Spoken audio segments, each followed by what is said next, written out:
நான்காம் அதிகாரம் திருப்பிக் 19 வார்த்தையை கேட்போம்.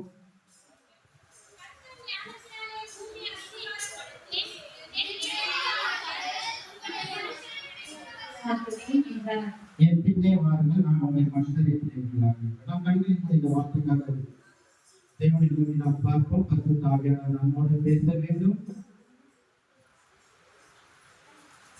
கர்த்தருடைய வேதம் குறைவற்றது, ஆத்மாவை உயிர்ப்பிக்கிறதுமா இருக்கிறது. அது மாத்திரமல்ல, அந்த வேதையை ஞானியாக இருக்கிறது. நவீன 19 நாம் பார்த்துக்கிறோம். இந்த வார்த்தையோடு நம் தேவன் நம்மோடு பேச வேண்டும் என்று உள்ளது ஆழத்தில் நாம் தேவனை சேர்ப்போம்.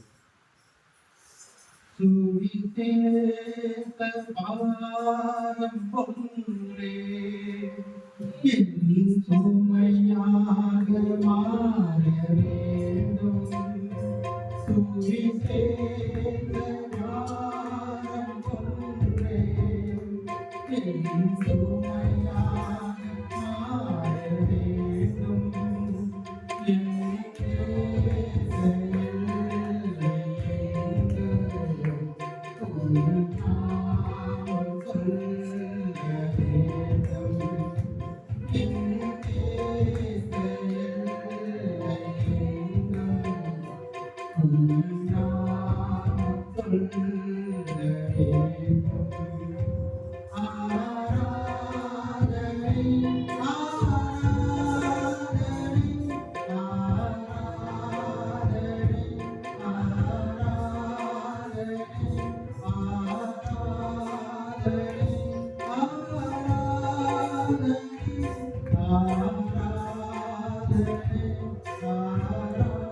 வாசிக்கலாம். என் பின்னே வாருங்கள், உங்களை மனுஷரை ஆண்டவர் ஒருபோதும் யாரையும் இப்படி சொன்னதில்லை. என் பின்னே வாருங்கள், நான் உங்களை டாக்டர் ஆக்குவேன். என் பின்னே வாருங்கள், நான் உங்களை இன்ஜினியர் ஆக்குவேன். என் பின்னே வாருங்கள், நான் உங்களை கோடீஸ்வரர்கள் லட்சாதிபதி ஆக்குவேன். என் பின்னே வாருங்கள், நான் உங்களை அம்பானிகள் கிரிக்கெட்டாக மாற்றுவேன். யாரும் இப்படி சொன்னதில்லை. அவர் சொன்னது என்ன? என் பின்னே வாருங்கள், நான் உங்களை மனிதரை பிடித்தவர்களாக்குவேன். இன்றைக்கு சுவிசேஷம் நூதனமான உபதேசங்கள் பரவி கொண்டிருக்கிறது. என்ன தேவனுடைய வார்த்தை எதை கொடுக்க வேண்டுமோ என்று தெரியாமல் என்ன செய்கிறார்கள்? தெரியாமல் கொடுத்துவிட்டு ஜனங்களே என்ன செய்கிறார்கள்? நான் இதை தவறாக நான் சொல்லவில்லை, நடக்கிற காரியத்தை பார்த்து நான் சொல்கிறேன்.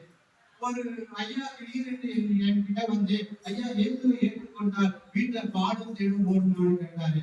ஆமாங்க, ஓடுனா சொல்லுங்க, நானும் மனைவியும் வந்து ஒரு சூப்பர் கொண்டு போகணும்னு சொன்னோம். மலையா. ஆனால் அதனுடைய அர்த்தம் என்ன என்று தெரியாமல், சரியாக புரிந்து கொள்ளாமல், அதனுடைய ஆழங்களை சொல்லாதபடி ஊழியர்கள் இன்றைக்கு என்ன செய்து கொண்டிருக்கிறது? இருந்து கொண்டு வருகிறது. ஆனால் இந்த ஆண்டவராக இயேசு, என் பின்னே வாருங்கள், நான் உங்களை மனுஷரை பிடிக்கிறவராகவே என்று ஆண்டவர் சொல்கிறார். யாரை பார்த்து? பேதுருவை பார்த்து சொன்னார். ஆமென், ஹல்லேலூயா. இங்கே மத்தேயு சுவிசேஷத்துல அங்கே என்ன சம்பவம் நடந்தது என்று விரிவாக சொல்லவில்லை. ஆனால் லூக்கா எழுதின சுவிசேஷத்துல 5ஆம் அதிகாரத்தில் நாம் திருப்பிக் கொள்வோம். நாம் தியானிக்க வேண்டிய பகுதி லூக்கா எழுதின சுவிசேஷம் 5ஆம் வசனம். அதுல 5ஆம் அதிகாரம் 10ஆம் வசனத்துல கடைசி பகுதியை நாம் வாசிக்கலாம். இது முதல் நீ மனுஷரை பிடிக்கிறவனாயிருப்பாய். ஆமென், ஹல்லேலூயா. பேதுருவை பார்த்து ஆண்டவர் சொல்கிறார், இது முதல் நீ மனுஷனை பிடிக்கிறவனாயிருப்பாய். பக்கத்துல ஒவ்வொருத்தருடைய கரங்களை பிடித்துக்கங்க. சொல்லுங்க அவங்களை பார்த்து, இது முதல் நீ மனுஷரை பிடிக்கிறவனாயிருப்பாய். இது முதல் நீ மனுஷரை பிடிக்கிறவனாயிருப்பாய். ஆமென், ஹல்லேலூயா. உண்மையா சொல்றீங்களா? இனி நான் மனுஷரை பிடிக்கிறதாக மாறேன். அதனாலதான் ஆண்டவராக இயேசு என்னை இந்த பூமியிலே தெரிந்து கொண்டார். ஏதோ உங்களுடைய வாழ்க்கையை மேன்மையாக அதெல்லாம் வரும், நான் இல்லை நான் சொல்லல. முதலாவதாக நாம் ஆண்டவருடைய சித்தத்திற்கு நாம் ஒப்பு கொடுக்கும் போது அவர் முதலாவதாக தேவனுடைய ராஜ்யத்தையும் நீதியையும் தேடுங்கள், அப்பொழுது இவைகள் எல்லாம் உங்களுக்கு கொடுக்கப்படும் என்று சொல்லப்பட்டிருக்கிறது. இந்த சம்பவம் பாருங்க, இது முதலில் மனிதரை பிடிக்கலாய் பண்ணது பேதுருவிடம் சொல்வதற்கு முன்பதாக பேதுருவினுடைய தொழில், அவருடைய நிலைமை, அவருடைய குடும்பம் எப்படிப்பட்டதா இருந்தது என்பதை நாம் இந்த அதிகாரத்தில் நாம் என்ன செய்ய போகிறோம், பார்க்க போகிறோம். 2ஆம் வசனத்திலிருந்து நாம் வாசிக்கலாம். அப்பொழுது கடற்கரையிலே நின்று 2 படகுகளை கண்டார். மீன் பிடிக்கிறவர்கள் அவைகளை எட்டிறங்கி வலைகளை அடைத்துக் கொண்டிருந்தார்கள். தொடர்ந்து ஒன்றில் ஏறினார்.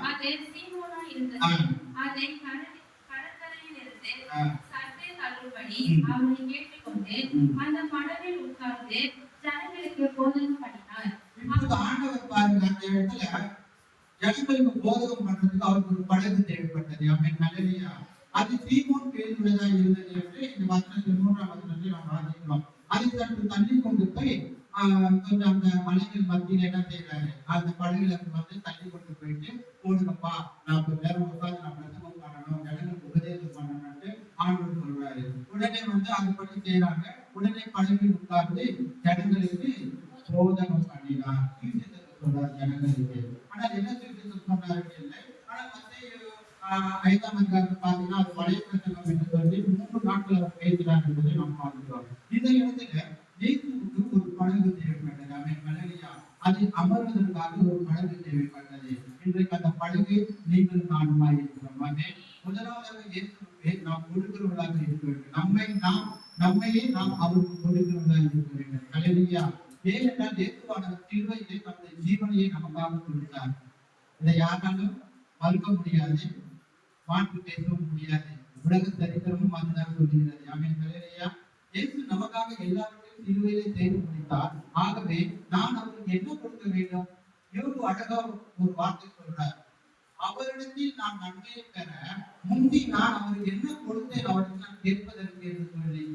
ஆகவே நன்மை பெறுவதற்கு நான் ஒன்றுமே நான் அவருக்கு கொடுக்கல, அவர்தான் எல்லாமே எனக்கு கொடுத்திருக்கிறாரு அப்படின்னு சொல்லி அவரிடத்தில் நான் நன்மை பெற்றுக்கொள்ள முந்தி நான் என்ன கொடுத்தேன் என்றார்.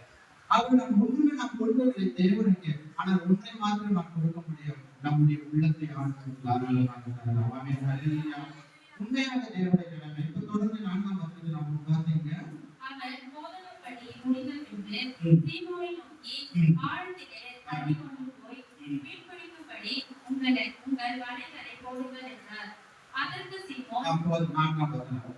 அவர் போதகம் பண்ணி பிரசங்கம் சுவிசேஷத்தை செய்து முடித்தாயிற்று.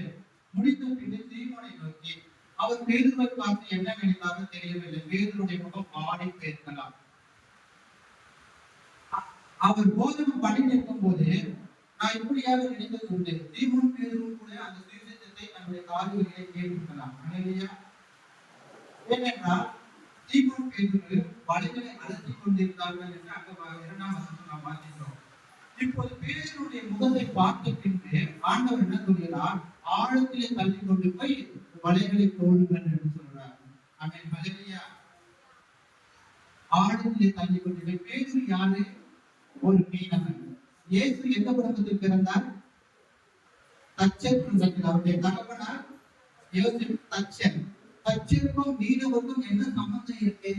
ஆனால் அவர் என்ன சொல்றாரு, ஆழத்துல தள்ளி கொண்டு போய் வலையை போடுங்க என்றாரு. ஒருவேளை பேதுரு இப்படி சொல்லியிருக்கலாம், யார் ஆண்டவரே, ஏதோ என் படகை கேட்டீங்க, உட்கார்ந்து நான் இடம் கொடுத்தேன், அதோட உங்க வேலையை பார்த்து நீங்க போங்க, அதை விட்டுட்டு என்ன போய் ஆழத்துல தள்ளி கொண்டு போய் வலையை போடுன்னு சொல்றீங்களே, நான் யார் தெரியுமா, என் பரம்பரை என்ன தெரியுமா, எல்லாரும் மீன் பிடிக்க போனாங்கன்னா எங்கிட்ட வந்துதான் ஆலோசனை வந்து கேட்பாங்க, நான் வந்து தண்ணீரோட நிறத்தை பார்த்து அந்த என்ன நீர் இருக்குன்னு நான் கரெக்டா சொல்ற ஆளு நானு. இப்படி எல்லாம் என்ன செஞ்சிருக்கலாம், பேதுரு ஆண்டவர்கிட்ட சொல்லியிருக்கலாம். அல்லேலூயா. ஏன்னா தச்சருக்கும் மீனவருக்கும் எந்த சம்பந்தம் இல்லை. ஆனால் ஆண்டவர் இயேசுவானவர் என்ன சொன்னார், ஆழத்திலே தள்ளி கொண்டு போய் வலையை போடுன்னு சொன்னாரு. இப்போது பேதுரு சொல்றாரு பாருங்க, வாசிக்கலாம் தொடர்ந்து. அதற்கு சீமோன், ஐயரே, ராம் முழுவதும் நாங்கள் பிரயாசப்பட்டோம், ஒன்றும் அகப்படவில்லை, ஆகிலும் உம்முடைய வார்த்தையின்படி படியே வலையை போடுகிறேன். பேதுருடைய முகம் ஏதோ ஒரு சோர்வாக கவலையாக இருந்ததாலதான் ஆண்டவராக இயேசு ஆழத்திலே தள்ளி கொண்டு போய் வலையை போடு என்று சொன்னார். பேதுருக்கு அப்படி என்ன கவலை இருந்தது? தினந்தோறும் படகுகளை மீன்களை பிடித்துக் கொண்டு அந்த மீனை விற்று காப்பாற்றினால்தான் தன் குடும்பத்திற்கு அவன் என்ன செய்ய முடியும்? காப்பாற்ற முடியும். தன் குடும்பத்திற்கு ஒரு ஆகாரம் கிடைக்கும். ஆனால் இன்றைக்கு ஒரு மீனும் அகப்படவில்லை என்று சொல்லி 5ஆம் வசனத்திலே நாம் வாசிக்கிறோம். ஐயரே ராத்திரி முழுவதும் நைட் ஃபுல்லா நாங்க எங்களுடைய சொந்த பலத்தை எங்களால் முடிந்த அளவுக்கு நாங்கள் கஷ்டப்பட்டு போட்டோம், வலையை போட்டோம், ஒன்றுமே அகப்படவில்லை அப்படின்னு சொல்றாங்க. வலையிலையா? அதனால பேதுருடைய முகம் மிகவும் கவலையாக இருந்ததுனால ஆண்டவர் என்ன செய்தார்? நீ போய் ஆழத்துல தள்ளி கொண்டு போய் வலையை போடு. எப்போதும் பாருங்க, மீனவர்கள் இரவு நேரத்துல தான் என்ன பண்ணுவாங்க? மீன்களை பிடித்து அதிகாலையிலே கரைக்கு திரும்புவார்கள். ஆனால் இங்க நடக்கிறது என்ன? ஒரு பகல் நேரத்துல நடக்குது. பகல் நேரத்துல மீன் கிடைக்காதுட்டு இவங்களுக்கு நல்லாவே தெரியும். ஆகியும் பேதுரு என்ன சொல்றாரு? ஆகியும் உங்களுடைய வார்த்தையின்படியே வலையை போடுகிறேன். சொன்ன காரணம் என்ன? ஆண்டவர் படகில உட்கார்ந்து உபதேசம் பண்ணி கொண்டிருந்தார் அல்லவா? அப்போது அவருடைய வசனம் பேதுருக்கு கிண்டை செய்தது. ஹல்லேலூயா. அவருடைய வார்த்தை பேதுருடைய மனதை தொட்டிருக்கும். ஹல்லேலூயா. யார் இவர்? இவ்வளவு ஞானமாக, இவ்வளவு அழகாக, இவ்வளவு ஆறுதலாக பேசுகிறாரே, மனதிற்கு மிகவும் நிறைவாக இருக்கிறது என்று சொல்லி பேதுருடைய மனதை பூரித்து சந்தோஷத்தில் இருந்திருக்கும். ஆகவே அவர் சொன்ன வார்த்தை, ஆகிலும் உங்களுடைய வார்த்தைப்படியே நான் அதை கொண்டுதான் என்ன சொன்னார்? ராம் முழுவதும் நாங்கள் பிரயாசப்பட்டோம். தன்னுடைய இயலாமை ஒத்துக்கொள்றாரு. நான் யாரு? நான் இப்படிப்பட்டவன், அப்படிப்பட்டவன். நான் இல்லைன்னா என்னால் யாரும், நான் இல்லைன்னா ஆராதனை நடக்குமா, நான் இல்லைன்னா பாட முடியுமா, நான் இல்லைன்னா என் கட்டளை இல்லை, என் ஆனந்தம் இல்லை, எல்லாமே போச்சு அப்படின்னு இல்லையா? கர்த்தரிடத்தில் நாம் முதலாவது தாழ்மைப்பட வேண்டும். தாழ்மை உள்ளவருக்கு தேவன் பெருமை இருக்கிறார். பெருமை உள்ளவருக்கு தேவன் எதிர்த்து நிற்கிறாருன்னா என்ன அர்த்தம்? சண்டை போடுறாரு. நம்மோட எதிர்த்து நிற்கிறார். ஆண்டவரோட நம்ம சண்டை போட முடியுமா? முடியாது. அதை தாழ்மை. அங்க பேதுரு அப்படியாக ராகம் முழுவதும் நாங்கள் பிரயாசப்பட்டோம், ஒன்றும் ஆகப்படவில்லை. முதலாவதாக பேதுரு தன்னுடைய இயலாமையை ஒத்துக்கொள்கிறார். ஹல்லேலூயா. இயலாமை, என்னால முடியல ஆண்டவரே, ராத்திரி ஃபுல்லா நான் கஷ்டப்பட்டேன் சொல்லி ஒரு பக்தன் விதமாய் பாடுகிறார். என் சுய பலத்தால் ஓடி பார்த்தேன், ஓட முடியல. என் மனபலத்தால் கடந்து பார்த்தேன், கடக்க முடியல. என் சுய பலத்தால் ஓடி பார்த்தேன், ஓட முடியல. என் மனபலத்தால் கடந்து பார்த்தேன், கடக்க முடியல.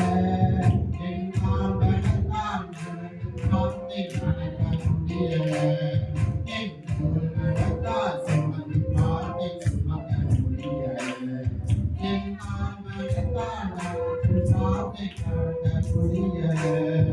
என் தோள் பலத்தால் சுமந்து பார்த்தேன், சுமக்க முடியல. நடக்க முடியல, நடக்க முடியல, நடக்க முடியல, இதுவே நடக்க முடியல. ஆண்டி கொள்ளுங்க, கருத்தில் கொள்ளுங்க, ஆண்டி கொள்ளுங்க, கருத்தில் கொள்ளுங்க. ஐயா, நீங்க நாம அந்த மாதிரி ஒத்துக்கிறோமா? ஆண்டவரே என்னால முடியாது. ஒவ்வொரு நாள்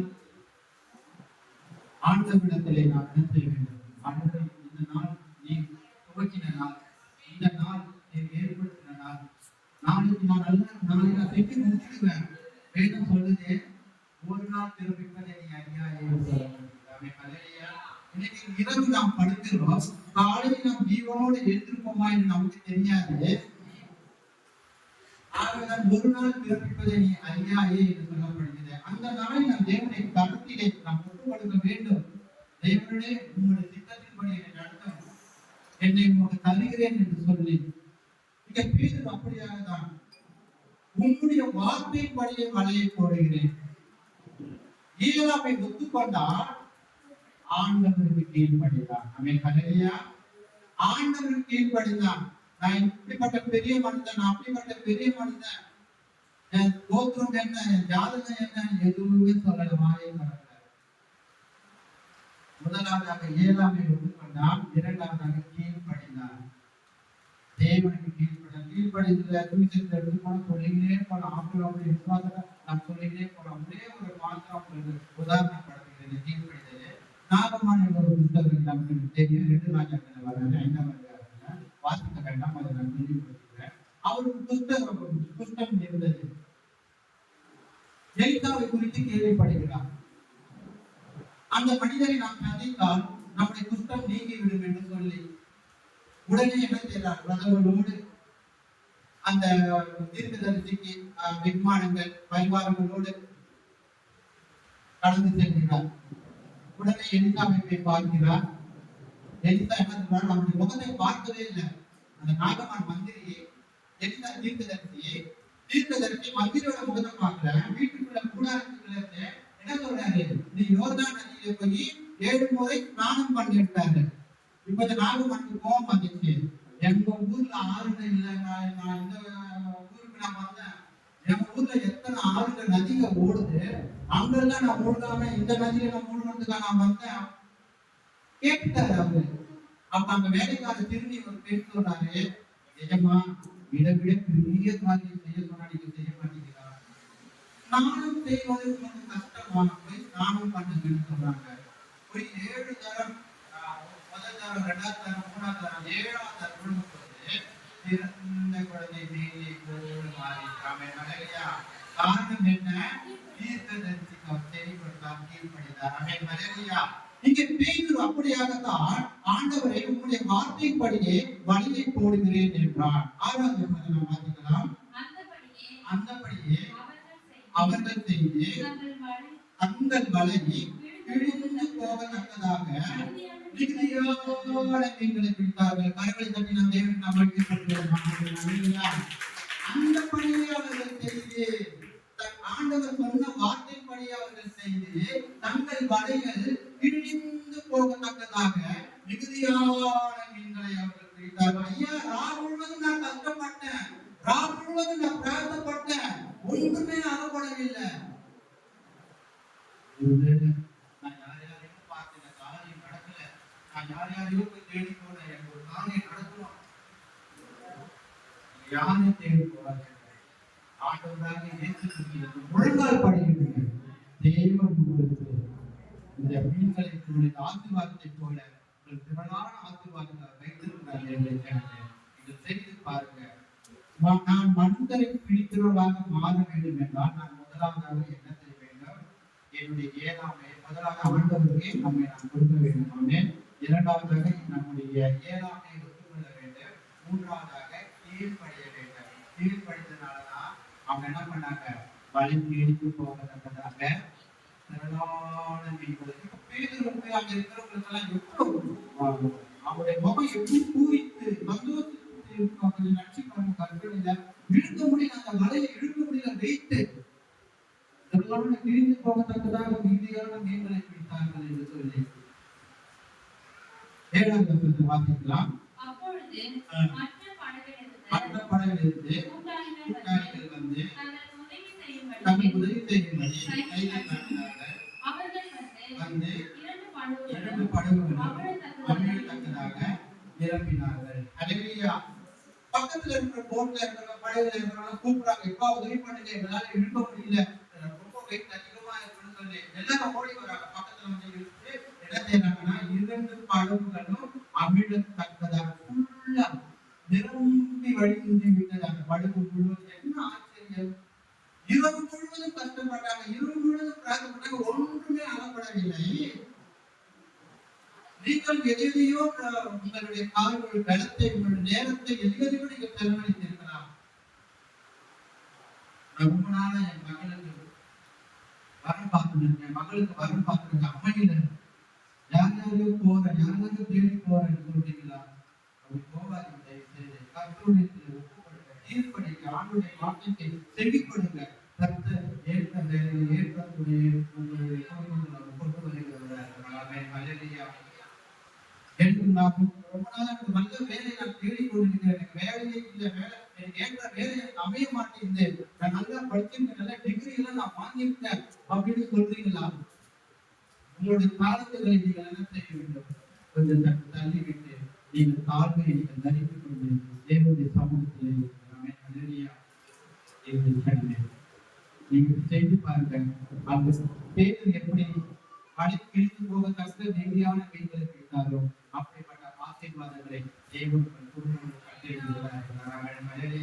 நன்மையான எந்தையும் பூர்ணமான எந்த வருமோ அது பரத்திலிருந்து உண்டாகி இடத்திலிருந்து விலகி வருகிறது. அவரிடத்தில் யாதொரு மாதரும் இல்லை, வேற்றுமையும் இல்லை. பணக்கார ஏழை அப்படின்னு அவர் பார்க்க மாட்டார். தேவனுடைய ஜனமே, நாம நினைக்கலாம் பார்த்து ராமன் கொண்டதாரி கொண்டாரு நமக்கு எப்படி அப்படின்னு நினைக்காதீங்க.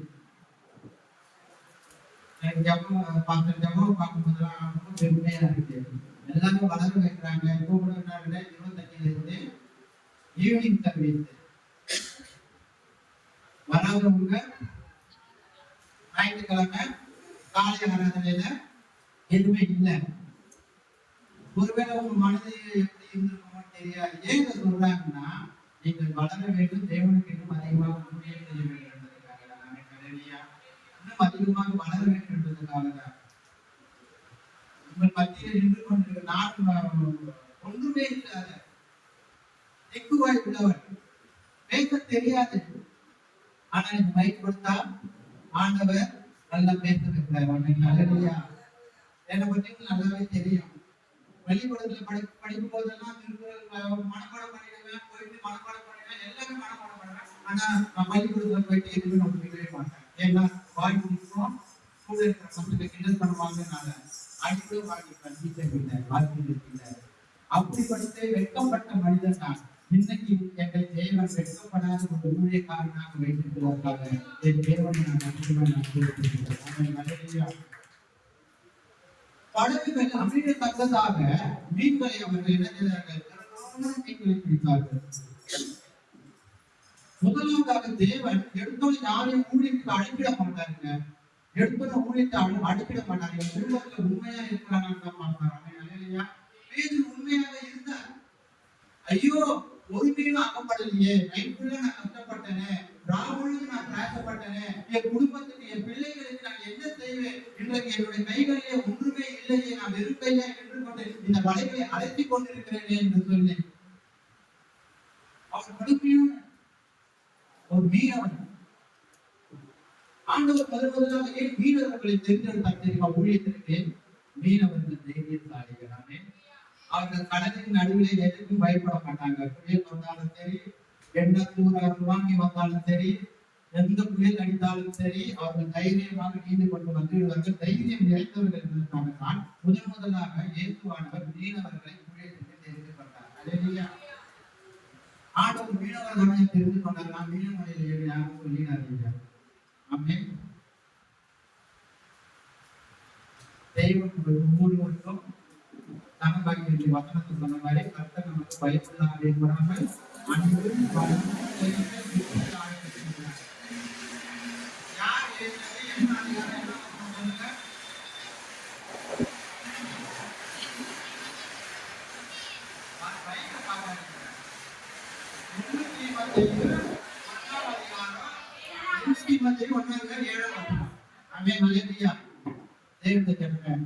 ஒரு தாட் அதுக்குள்ள மறந்துட்டீங்க.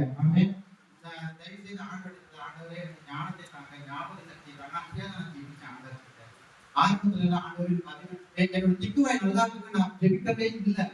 உண்மையா என் திக்குவாய் நல்லா இருக்கு, நான் ஜெபிக்கவே இல்லை. ஆண்டவரே, இந்த வேதத்தை நான் வாசிக்க போறேன், இந்த வேதத்தை அறியும்படி என் மனக்கண்களை திறந்தாலும் அந்த வேதத்தை நான் படிக்கும் போது அது என்னுடைய இருதயத்திலே துடிக்கணும்னு சொல்லிதான் அப்படிப்பட்ட ஜெபங்களை தான் நான் ஜெபித்தேன்.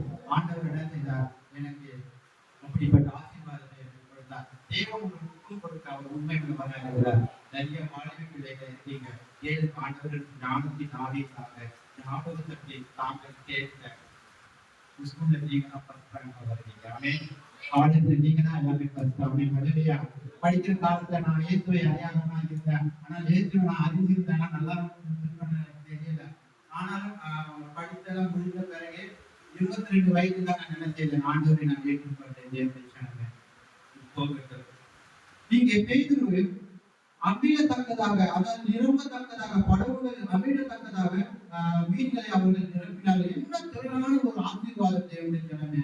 கர்த்தர் முதலாவதாக ஒரு மனிதனை ஊழியத்திற்கு அழைப்பதற்கு முன்பதாக அந்த மனிதனை ஆசீர்வதித்து தான் ஊழியத்திற்கு அழைக்கிறவராக இருக்கிறார்.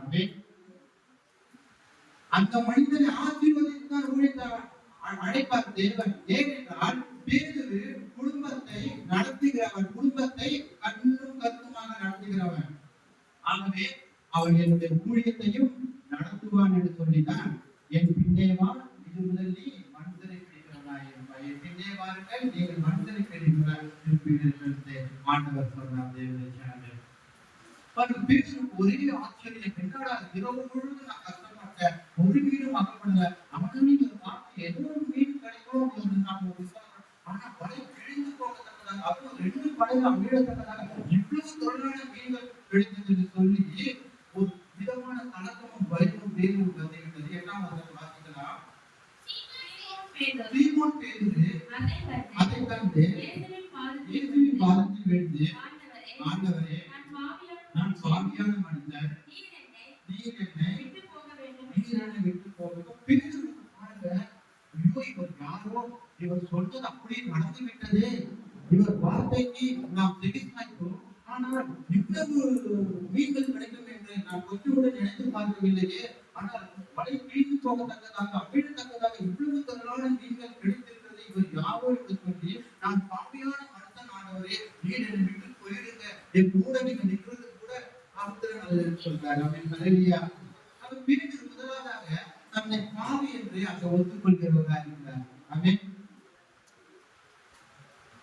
அவன் பேதுருக்கு ஏதோ இருந்தது, நான் பாவியான மனுஷன், பாவியான மனுஷன், நீர் என்னை விட்டு போக வேண்டும் என்றார். ஆண்டவர் விட்டு போகிறதுக்காக வரல, கூட்டிட்டு போகிறதுக்காக,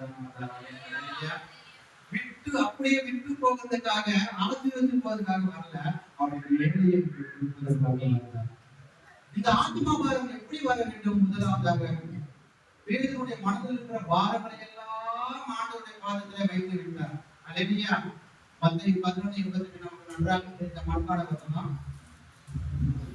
வருத்தப்பட்டு நான் உங்களுக்கு இளைப்பாறுதல் தருவேன்.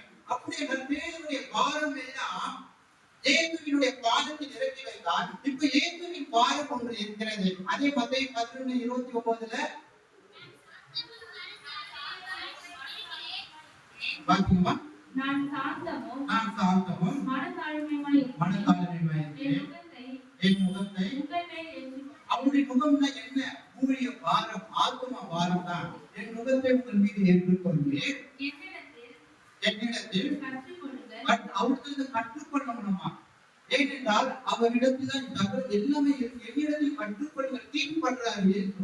நான் உங்களுக்கு கற்றுக் கொடுக்க என்னிடத்தில் வாருங்க, என் முகத்தை ஏற்றுக்குங்க. நிறைய பேர் அவருடைய முகத்தை ஏற்றுக்கொள்ளாமல் இருக்கிறோம். பாவம் என்கிற முகத்தை ஏற்றுக்கொண்டு சுமந்து கொண்டிருக்கிறோம். முதலாவது அந்த பாவம் என்ற முகத்தை நாம் கீழே இறங்கி வைத்துவிட வேண்டும். அவருடைய முகத்தை நாம் ஏற்றுக்கொள்ள வேண்டும். வாசிக்க தொடர்ந்து, அப்போது உங்கள் ஆத்மாக்களுக்கு அவருடைய எப்படியா லகுவாயும் மெதுவாயும் இருக்கிறது. ஆனா நம்மளுடைய இதெல்லாம் எப்படி? ரொம்ப வெயிட், மனம் நிறைந்த பாரம். அதை ஆண்டவரிடத்துல இறக்கி விட்டோம்னா நம்முடைய உள்ளம் என்ன ஆயிடும்?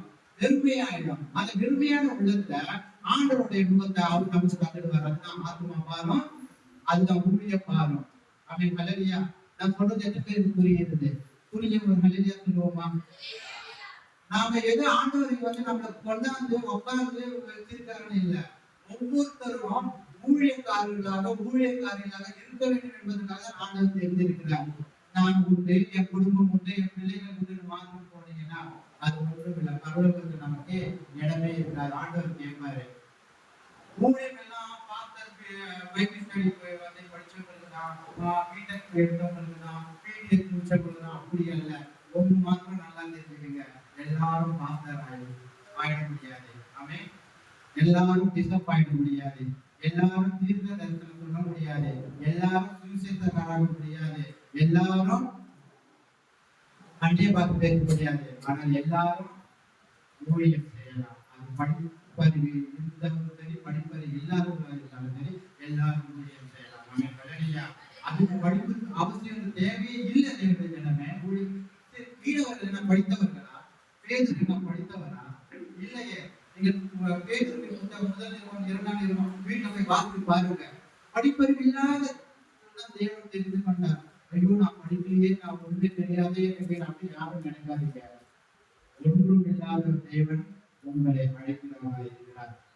இல்லாதவர்களை இருக்கிறவர்கள் அழைக்கிற நம்முடைய தேவன். ஹல்லேலூயா. நீங்க பேதுரு பாவியான மனுஷன், நான் ஆண்டவரே என்னை விட்டு போயிடுங்க ஆண்டவர் என்று சொல்றார் தேவன். நம்முடைய பாதம் நமக்கு வேண்டும் என்றால் நம்முடைய பாதத்தை நாம் அவருடைய பாதத்திலே இறக்கி வைத்து ஊழியம் என்பது எனக்கு இல்லை. நான் ஏதோ வந்து வசனத்தை கேட்டு போயிடுறேன். நான் ஒரு விசுவாசிப்பான். எத்தனை காலம் தான் விசுவாசியா இருக்கேன். 30வது ஆண்டுல அடியெடுத்து வச்சிருக்கோம். சபை ஊழியத்தின் பாதையை கல்வியா இனி நான் சும்மா இருக்க மாட்டேன். பக்கத்துல பார்த்து இனி நான் சும்மா இருக்க மாட்டேன். நான் ஆண்டவருக்காக நான் ஊழியம் செய்ய போகிறேன், ஆண்டவருக்காக எழுப்ப போகிறேன் என்று சொல்லுங்க. ஆமென். ஊழியம் செய்வது பாக்கியமே, அதன் பலனோ என்று நாம் அறியோமே. ஊழியம் செய்வது பாக்கியமே, அதன் பலனோ என்று நாம் அறியோமே. கர்த்தரோடு நான் வந்திடுவாரே, அன்றே தினமலர் கொண்டு வருவாரே.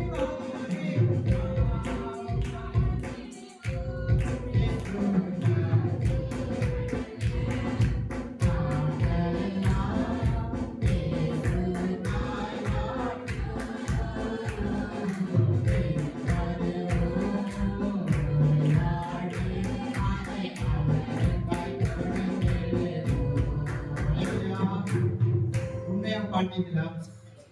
உங்கள்கிட்ட பாட்டீங்களா? உள்ளத்தின் அளவு பாட்டீங்களா? ஜீவன் யாருக்காக? என் கணவனுக்காக நான் வாழ போறேன், என் மனைவிக்காக நான் வாழ போறேன், பிள்ளைகளுக்காக வாழ போறேன். இல்ல, இயேசுக்காக. ஊழியத்துக்கு நம்ம அந்த வாழ்க்கை இந்த நிம்மதியில நமக்கு கிடைக்கல, நம்ம மறுமையில தேவன் நம்ம வாழ வைக்கிறார். தொடர்ந்து வாசிங்க. வசனம் 9ஆம் வசனம்.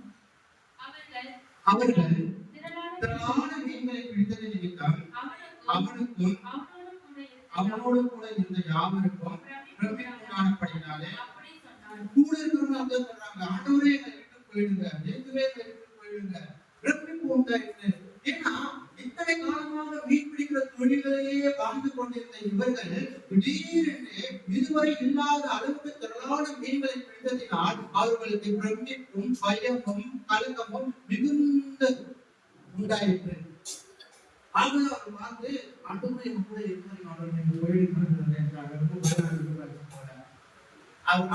என்ன நினைச்சாங்க. அப்போதான் ஆண்டவர் சொன்னாரு, தீர்மானத்துக்கு கூட்டாளிகளான 10வது தேவதேவர்களாக யாக்கோபும் யோவானும் அந்தபடியே பிரமித்தார்கள். அப்போது இயேசு தீர்மானை நோக்கி, பயப்படாதே. ஆமென். ஹல்லேலூயா. ஊழியம் செய்து பயப்படாதீங்க. இது முதலில் மனுஷரை பிடிக்கிறவனாக இருப்பார். பேதுருவை ஆண்டவர் பிடிக்கிறதுக்கு முன்பதாக அவருடைய முதலாவதாக நாம் அவர் இடப்படுத்த வேண்டும், இரண்டாவதாக ஏழாமை நாம் ஒத்துக்கொள்ள வேண்டும், மூன்றாவதாக நாம் கேள்வி செய்ய வேண்டும் தேவனை ஜனமே. அடுத்ததாக நான் ஒரு பாவி என்று நான் உணர்ந்து கொள்ள வேண்டும் தேவனை ஜனமே. இந்த சீமோன் பேதுரு பார்த்தவர் சொல்லுகிறார், இது முதல் நீ மனுஷனை பிடிக்கிறவனாக இருக்கிறார். எத்தனை வாழ்க்கை பார்த்து சீமோன் பேதுருக்கு மீன் பிடித்தது ஏனென்றால் அவர் குடும்பத்தில் உண்மையா இருக்கிறார். ஒரே ஒரு வசனத்தை நாம் வாசிக்கலாம். 1 தீமோத்தேயு 3ஆம் அதிகாரம் 5ஆம் வசனம்.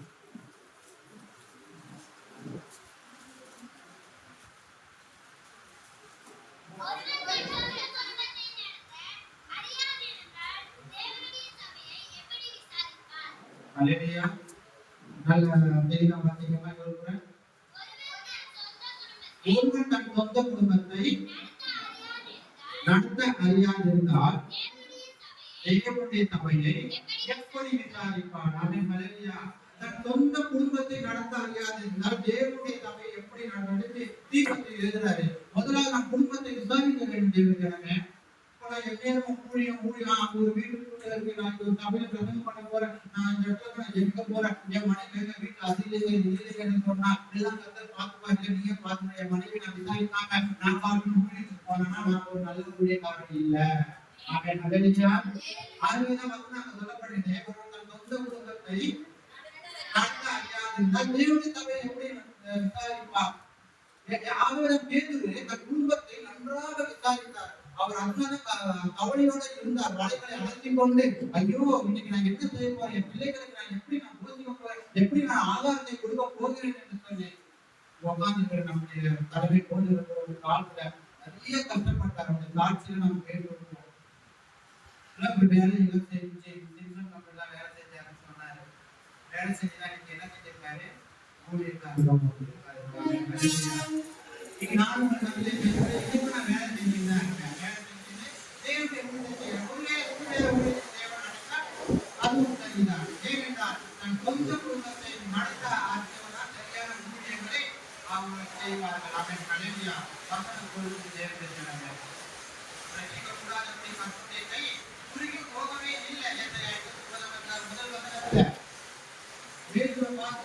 வாசிக்கலாம். லூக்கா 5:4.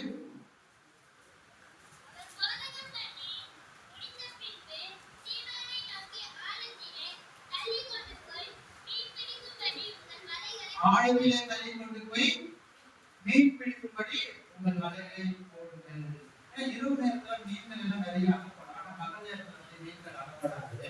ஆனால் இயேசு சொன்ன காரியம் பகல் நேரத்துல ஆழத்தில் தள்ளி கொண்டு போய் உங்களுடைய வலையை போடு.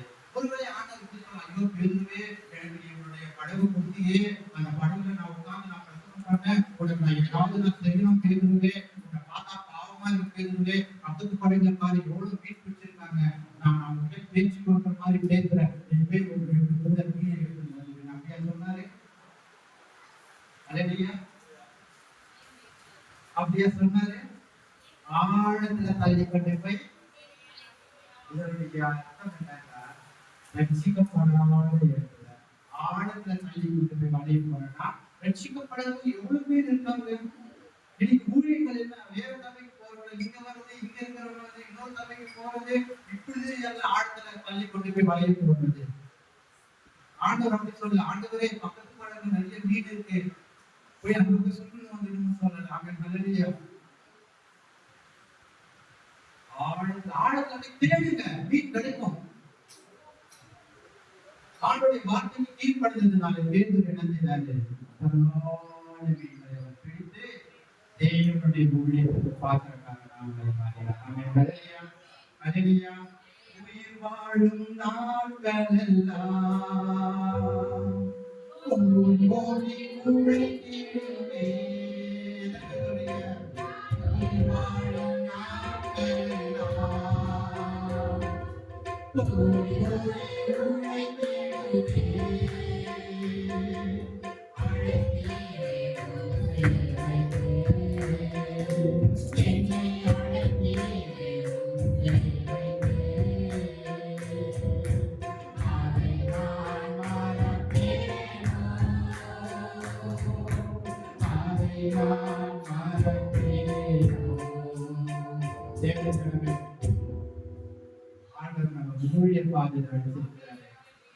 ஊழியத்துக்கு நான் வந்துட்டேன்னா என் குடும்பத்தை யார் கவனிப்பாங்க, எனக்கு வருமானம் எப்படி, எதுவுமே கவலைப்படாதீங்க.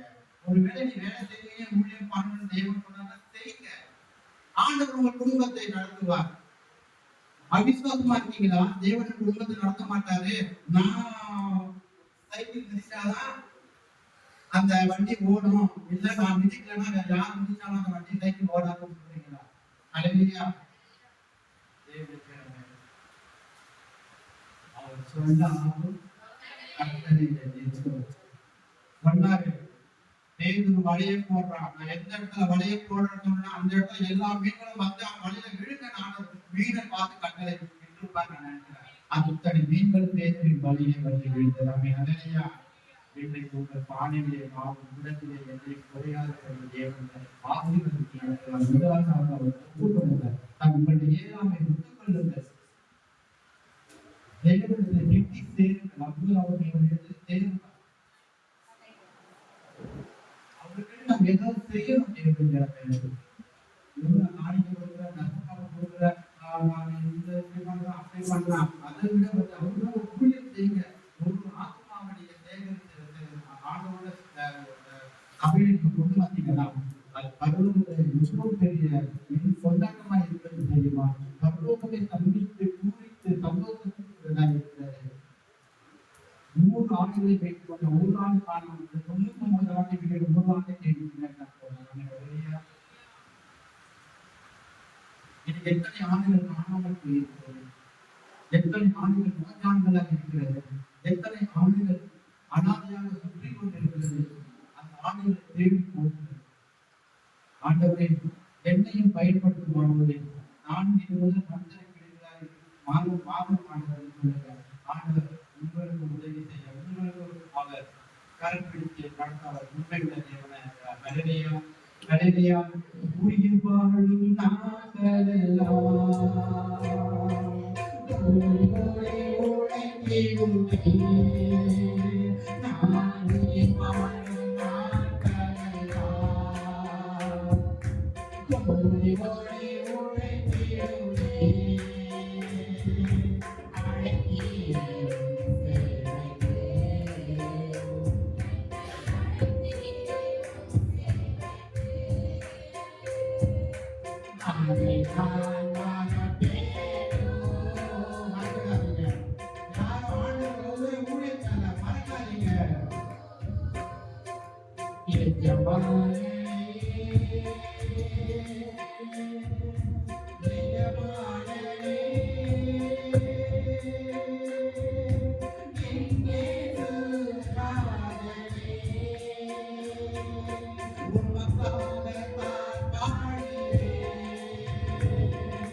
Thank you.